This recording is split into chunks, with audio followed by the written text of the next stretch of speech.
राधे। ज्योतिष में हम आज बात करते हैं राशिफल के बारे में। पहली वीडियो में हमने बताया था कि चंद्रमा 4, 8 और 12 भावों में अशुभ प्रभाव देता है।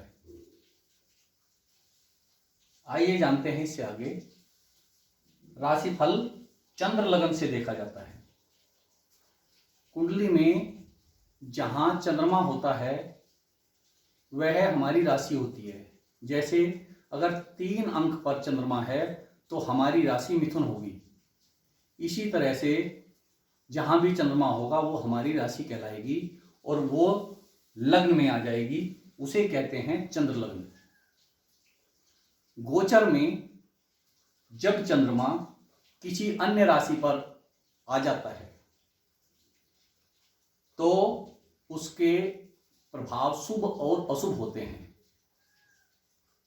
चंद्रमा 2.25 दिन एक राशि पर रहता है और प्रतिदिन एक नक्षत्र बदलता है, यानी कि एक दिन में चंद्रमा एक नक्षत्र पर संचरण करता है।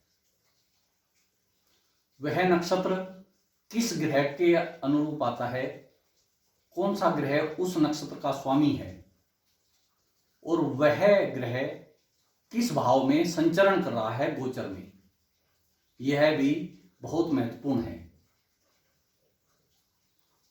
इसमें हम आपको बताएंगे कि ग्रहों का शुभ और अशुभ प्रभाव कहां पड़ता है। देखिए, चंद्रमा 1, 3, 6, 7, 10 और 11 इन भावों में शुभ फल देता है। अगर आज चंद्रमा किसी राशि पर है तो हमारी राशि से गिनने पर, हमारी राशि यहां है और अगर चंद्रमा यहां है तो हम यहां से गिनेंगे 1, 2, 3, 4।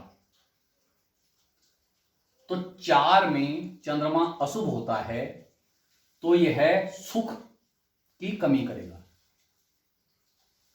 ये भावों के तनु, धन, सहज, सुख कारक हैं। इस तरह से अगर चंद्रमा एक भाव में है, यहीं पर है, तो वह शरीर में प्रसन्नता देगा, शरीर का कोई वृद्धि करेगा, हमें ऐश्वर्य देगा, कुछ ऐसा भोग होगा जो शरीर को भोगने से सुख प्राप्त होगा।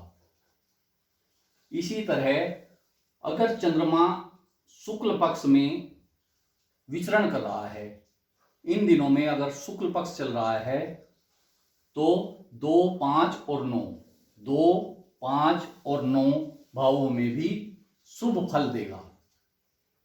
इस तरह से चंद्रमा के बारे में शुभ और अशुभ कहा जाएगा। इसी तरह से सूर्य 3, 6, 10 और 11 इन भावों में शुभ फल देगा। इसको हम कब देखते हैं? अगर चंद्रमा सूर्य के नक्षत्र में संचरण कर रहा है तो सूर्य अगर कहीं पर भी विराजमान है